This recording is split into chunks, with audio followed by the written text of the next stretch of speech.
সারা দেশে যখন চলছে অপারেশন ডেভিল হান্ট, ঠিক এমন সময় প্রশ্ন উঠছে এই অভিযান আসলে কাদের বিরুদ্ধে চলছে। এই অভিযানে এরই মধ্যে হাজারো মানুষকে গ্রেপ্তার করা হয়েছে। অভিযানের শুরুতেই সারা দেশের পরিস্থিতি থমথমে।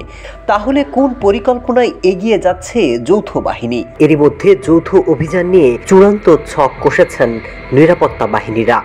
কি হতে যাচ্ছে এই যৌথ অভিযান ঘিরে? কারা থাকছেন মূল টার্গেট? এই নিয়ে উঠছে প্রশ্ন।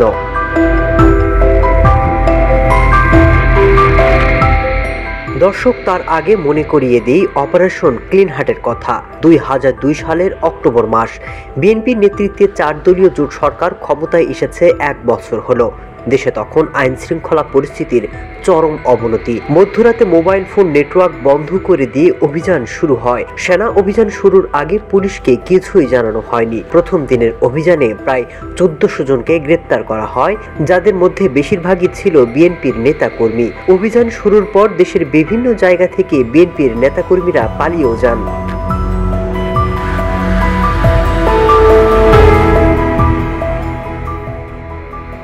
সেনাবাহিনীর বিভিন্ন জায়গায় যাদের আটক করে তাদের মধ্যে অন্তত 40 জনের বেশি হেফাজতে মৃত্যু হয়। সেনাবাহিনীর 84 দিন অভিযান পরিচালনার পর তাদের ব্যারাকে ফিরিয়ে নেওয়া হয়। যেদিন থেকে সেনা ক্যাম্প প্রত্যাহার শুরু হয় তার আগের দিন যৌথ অভিযানের দায়মুক্তি অধ্যাদেশ 2003 জারি করা হয়।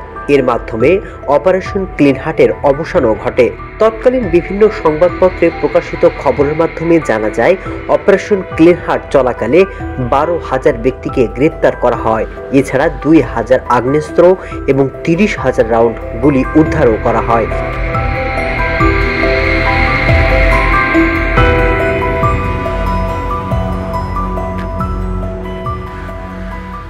এই অভিযানে প্রায় 24,000 সেনা সদস্য, 350 নৌ এবং 1000 বিডিআর এবং প্রায় 700 আনসার এবং পুলিশ নিয়োজিত ছিল। বাংলাদেশে অন্তর্বর্তী সরকার ক্ষমতা নেওয়ার পর থেকে আলোচনায় যৌথ অভিযান নিয়ে। এবার দুর্নীতিবাজদের গ্রেপ্তার এবং কালো টাকা উদ্ধারে শীঘ্রই যৌথ বাহিনীর সাঁড়াশি অভিযান শুরু হতে যাচ্ছে।